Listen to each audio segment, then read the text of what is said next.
বারুইপুরের গণধর্ষণ ও খুনে এনকাউন্টার, পুলিশের গুলিতে মৃত্যু অভিযুক্ত প্রভাস মণ্ডলের। এ বিষয়ে আমরা আরো বিস্তারিত জানবো আমাদের প্রতিনিধি অভিষেক সিংহের কাছ থেকে। অভিষেক, কি ঘটনা?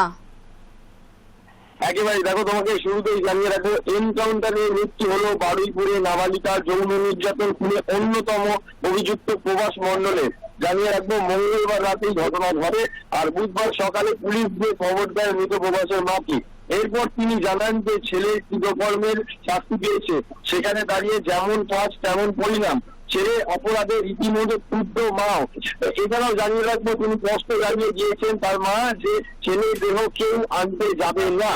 প্রভাসের মা সন্ধ্যা মণ্ডল এও বলেন যে মেয়েটিকে যেভাবে মেরেছে ওরা, সেই তার ফল কিন্তু আমার ছেলে পেয়েছে, তাই আমার ছেলেকে কেউ আনতে যাবে না এবং আমি দেখতেও পারবো না, কেউ আনকোট এই কথাগুলো তিনি বলেছেন।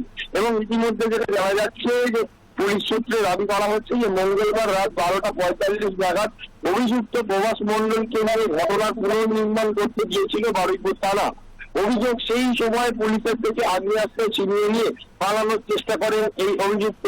পাশাপাশি জানা যায় যে পুলিশকে লক্ষ্য করে এক রাউন্ড গুলিও ছোড়েন প্রভাস মণ্ডল।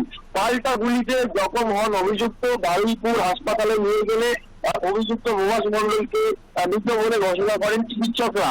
এছাড়াও পুলিশ জানিয়েছেন যে পুকুর থেকে নাবালিকা যে উদ্ধার হয়েছে, শনিবার তার পাশের একটি ঝুপড়িতে বসে নেশা করছিল আনন্দ সর্দার ও দিবাকর সর্দার। সেখানে দাঁড়িয়ে প্রভাস মণ্ডলকে 10,000 টাকার টোপ দিয়ে মেয়েটিকে আনতে বলা হয়।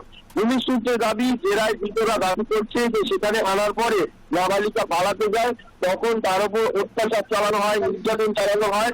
এবং যেটা জানা যাচ্ছে যে তারপর সেই নাবালিকা কিন্তু সংজ্ঞাহীন হয়ে পড়ে এবং তারপরে তাকে বস্তায় ভরে পুকুরে ফেলে দেওয়া হয়। ফেলার সময় ছিঁড়ে যায় সেই বস্তাটি এবং তখন পুকুরে দেহ ফেলে বাড়ির উদ্দেশ্যে চম্পট দেয় অভিযুক্তরা। এবং বারুইপুর কাণ্ডে মোট 4 জনকে গ্রেফতার করা হয়। এর মধ্যে যৌন নির্যাতন ও খুনের ঘটনায় অভিষেক আমি আরেকটা বিষয় তোমার থেকে জানতে চাইবো। এই ধর্ষণের ঘটনায় প্রভাসের ঠিক কি ভূমিকা ছিল? পুলিশের কাছে শেষ তথ্যতে কি জানা গেছে? যেমনটা জানা যাচ্ছে যে পুরোটাই পরিকল্পনা এবং তার সাথে এই যে গোটা ঘটনার সাথে যুক্ত ছিল এই প্রভাস মণ্ডল। তাকে 10,000 টাকার টোপ দেওয়া হয়েছিল এবং তারপরেই এরা প্রত্যেকে পূর্ব পরিকল্পিত ভাবে এই ঘটনা ঘটায় এবং এই ঘটনার মধ্যে অন্যতম ভূমিকা এই প্রভাস মণ্ডলের ছিল। এবং তোমাকে জানিয়ে রাখবো যে যেমনটা আমি বলছিলাম যে বারুইপুর কাণ্ডে মোট 4 জনকে গ্রেফতার করা হয়। এর মধ্যে যৌন নির্যাতন ও খুনের ঘটনা, এর আগে আনন্দ সর্দার, দিবাকর সর্দার ও প্রভাস মণ্ডল, এই 3 জনকে গ্রেফতার করা হয়। ঘটনার পর ধৃত প্রভাস মণ্ডলকে ধরে থানায় নিয়ে যায় স্থানীয় বিজেপি নেতা শান্তনু মণ্ডল। এবং এই ঘটনার পরে কিন্তু স্থানীয় মানুষ আবারও দাবি করছে যে আরো যারা যুক্ত রয়েছে তাদের যেন কঠোর শাস্তি হয়, অপরাধীদের যেন কঠোর শাস্তি হয়, আর এই নাবালিকার যেন সুবিচার হয়। এবং সেখানে দাঁড়িয়ে একেবারে এই প্রভাস মণ্ডলের পরিবারের লোক, তার মা, তারাও কিন্তু একেবারে তার দেহ নিতে একেবারে নারাজ। তারা কেউ যাবেন না বলছেন এবং তারা বলছেন যে অভিষেক, আমি তোমার থেকে আরেকটা প্রশ্ন করতে চাইবো। আরেকটা প্রশ্ন করব, এই প্রভাসের মৃত্যুর পর বাকি যারা রয়েছেন, যাদেরকে আটক করা হয়েছে, গ্রেফতার করা হয়েছে, তাদের বিরুদ্ধে কতটা প্রমাণ পাওয়া যাবে, কি জানা যাচ্ছে এই বিরুদ্ধে?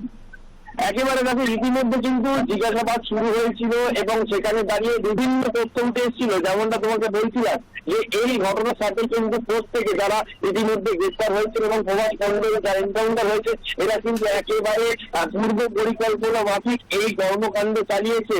10,000 টাকার টোপ দেওয়া হয়, তারা একটি নেশা করছিল এবং তারপরে সেখানেই কিন্তু তাকে এই প্রভাস মণ্ডলকে 10,000 টাকার টোপ দিয়ে এই মেয়েটিকে ধরে আনতে বলা হয় এবং সেই রকম ভাবেই পূর্ব পরিকল্পিত ভাবেই তারা কিন্তু এই কাজটা করে।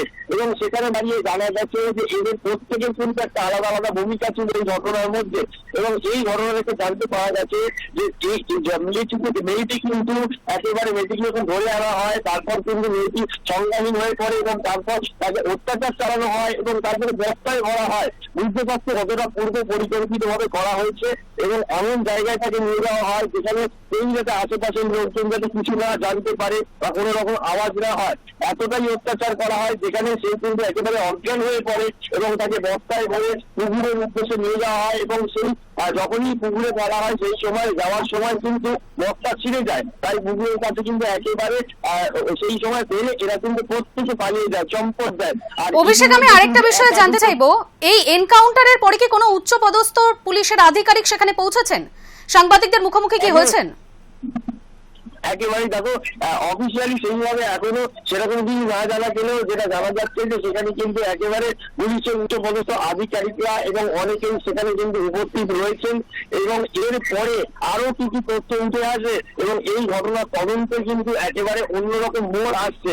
জানিয়ে রাখবো, যেটুকু জানা গেছে আপাতত পুলিশ সূত্রে যে প্রথমে কিন্তু তাকে পুনর্নির্মাণের জন্য সেই ঘটনাস্থলে নিয়ে যাওয়া হয় এবং সেখানে দাঁড়িয়ে থেকে আগ্নেয়াস্ত্র, পুলিশের আগ্নেয়াস্ত্র নিয়ে তারা কিন্তু একেবারে সে কিন্তু বাড়ানোর চেষ্টা করে এবং সেখানে দাঁড়িয়ে সে এক রাউন্ড গুলিও চালায় এমন জানা যাচ্ছে এবং তারপরেই কিন্তু পুলিশের গুলিতে জখম হয় এবং তারপরেই তাকে হাসপাতালে নিয়ে গেলে চিকিৎসকের মৃত বলে ঘোষণা করে এবং ইতিমধ্যে কিন্তু সেখানে কঠোর নিরাপত্তা রয়েছে এবং কোনো যাতে অশান্তি বা কোনো রকম গন্ডগোল না হয় সেই জন্য প্রচুর পুলিশ বাহিনী রয়েছে, কেন্দ্রীয় বাহিনী রয়েছে, এছাড়া প্রচুর উচ্চপদস্থ আধিকারিকরা সেখানে কিন্তু উপস্থিত হচ্ছেন পুলিশে এবং এরপরে এই ঘটনা। অভিষেক, আমি জানতে চাইবো এই ঘটনার পর কি স্থানীয়দের তরফ থেকে এই পুলিশের এনকাউন্টার নিয়ে কোনো রকম কিছু কি শোনা গেছে?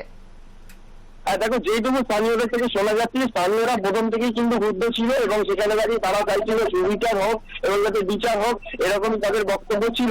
এই এনকাউন্টারের পর কিন্তু এখানে যারা স্থানীয় রয়েছে তাদের মুখে প্রত্যেকের একই কথা যে যেটা হয়েছে ভালোই হয়েছে, মেয়েটিকে যেভাবে অত্যাচার করা হয়েছিল এবং যেভাবে তার মৃত্যু ঘটেছে সেখানে দাঁড়িয়ে এদের এইরকমই হওয়া উচিত, এমনটাই প্রতিক্রিয়া পাওয়া যাচ্ছে। এছাড়াও যারা আছে তাদের কিন্তু কঠোর শাস্তির দাবি করছে তারা এবং মেয়েটির পরিবার যাতে সুবিচার পায়, মেয়েটির যাতে সুবিচার পায় তার দাবি করছে স্থানীয় মানুষজন। অভিষেক, এরপরে কি বিরোধী দলের তরফ থেকে কোনো প্রসঙ্গ কি শোনা গেছে? এই এনকাউন্টার নিয়ে কি কেউ কিছু বলছেন? দেখো, তোমাকে জানিয়ে রাখবো যে প্রথম থেকেই কিন্তু একেবারে যেটা জানা যাচ্ছিল যে শাসক দল বিজেপি সরকার তারা কিন্তু প্রথম থেকেই চাইছিল যে যাতে কঠোর শাস্তি হয় এবং প্রত্যেকে, সেখানে আমরা দেখেছি অগ্নিমিত্রা পারে সেখানে গিয়ে তিনি কিন্তু একেবারে কড়া ভাষায় বলেছিল শাসক দলের তরফ থেকে যে কোনো রকম ভাবে কাউকে ছাড়া হবে না, যারা ভোট করেছে তাদের কঠোর শাস্তি হবে এবং সেখানে দাঁড়িয়ে কিন্তু পাল্টা আমরা দেখেছিলাম যে তৃণমূল বা বিরোধীরা তারা কিন্তু একেবারে এই ঘটনা নিয়ে একেবারে বিরোধিতা করছিল। সেখানে দাঁড়িয়ে এই প্রসঙ্গে অফিসিয়ালি কিছু না জানা গেলেও তবে যেটা জানা যাচ্ছে শাসক দলের তরফ থেকে শাসক দল কিন্তু একেবারে আরো যারা আছে তাদের পদক্ষেপের দাবি করছে এবং তারা বলছেন যে কাউকে কিন্তু ছাড়া হবে না। অভিষেক, পুলিশের পরবর্তী পদক্ষেপ কি, সেই ব্যাপারে কি কিছু জানানো হয়েছে পুলিশের তরফ থেকে? দেখো, পুলিশ কিন্তু একেবারে আবারও পুনর্নির্মাণে যাবে, কারণ গতকালের যে ঘটনা সেখানে দাঁড়িয়ে কিন্তু স্বাভাবিকভাবে গোটা প্রচেষ্টা সম্পন্ন হয়নি। সেখানে দাঁড়িয়ে আবারও কিন্তু আরো যারা অভিযুক্ত রয়েছে তাদেরকে জিজ্ঞাসাবাদের পর আবারও কিন্তু পুনর্নির্মাণের একটা সম্ভাবনা রয়েছে বলে সূত্র মারফত জানা যাচ্ছে এবং এই যে ঘটনা ঘটেছে সেই ঘটনাগুলোকে সামনে রেখে যেগুলো ইতিমধ্যে উঠে এসছে, যেমন এই নাবালিকাকে অত্যাচার এবং তারপরে বস্তায় ঢুকিয়ে নিয়ে যাওয়া এবং এই 10,000 টাকার তো এর সাথে আরো কেউ রয়েছে কিনা বা এটা কতদিনের পরিকল্পনা, এই প্রশ্নগুলোকে সামনে থেকে কিন্তু আরো জিজ্ঞাসাবাদ চলছে এবং সেখানে দাঁড়িয়ে প্রত্যেককে সামনাসামনি বসে কিন্তু জিজ্ঞাসাবাদ চলছে বলে আমরা জানতে পারছি। এবং বাকি যেই 4 জন রয়েছে সেই 4 জনের জন্য কিছু পদক্ষেপ, এই বিষয়ে কি পুলিশ কিছু বলেছেন? দেখো, আপাতত অফিসিয়াল ভাবে সেরকম কোনো পদক্ষেপের কথা না জানা গেলে পুরোটাই কিন্তু তদন্ত সাপেক্ষ এবং পুরোটাই তদন্ত চলছে এবং সব মিলিয়ে বিভিন্ন তথ্য কিন্তু পুলিশের হাতে উঠে এসছে, একাধিক তথ্য কিন্তু উঠে এসছে পুলিশের হাতে, যেগুলো কিন্তু একেবারে খুবই ইম্পর্টেন্ট এবং গুরুত্বপূর্ণ। তোমাকে জানিয়ে রাখবো যে তারা কোন সময় কোন জায়গায় ছিল, তারা কোথায় পরিকল্পনা করেছিল, কি কি পরিকল্পনা হয়েছিল, কতদিনের পরিকল্পনা এবং প্রথমে কাছে কোথায় যেতে বলা হয়েছিল এবং এই যে 10,000 টাকার চেক দিয়ে এই যে প্রভাস মন্ডলকে পাঠানো হয়েছিল, একের পর এক কিন্তু গুরুত্বপূর্ণ তথ্য পুলিশের হাতে উঠে আসছে এবং সেখানে দাঁড়িয়ে কিন্তু এইগুলো একটা এই তদন্তের অন্যরকম মোড় হতে চলেছে এবং এই যে তথ্যগুলো পুলিশের হাতে উঠে আসছে এগুলোকে সামনে রেখেই কিন্তু পুলিশ এই তদন্ত প্রক্রিয়া চালিয়ে নিয়ে যাচ্ছে। ধন্যবাদ অভিষেক তোমাকে, তুমি নজর রাখো, আমরা আবারও ফিরে আসবো তোমার কাছে। যেমনটা আপনারা শুনলেন, এই বারুইপুর গণধর্ষণ ও খুন কাণ্ডে এনকাউন্টার করা হয়েছে, পুলিশের গুলিতে মৃত্যু হয়েছে অভিযুক্ত প্রভাস মণ্ডলের। বিভিন্ন উচ্চপদস্থ আধিকারিকরা সেখানে উপস্থিত হয়েছেন। এরপরে আবারও পুনর্গঠনের সম্ভাবনা রয়েছে এই ঘটনার। নমস্কার। কখন হয়েছে, কখন কটার সময় হয়েছে আনুমানিক?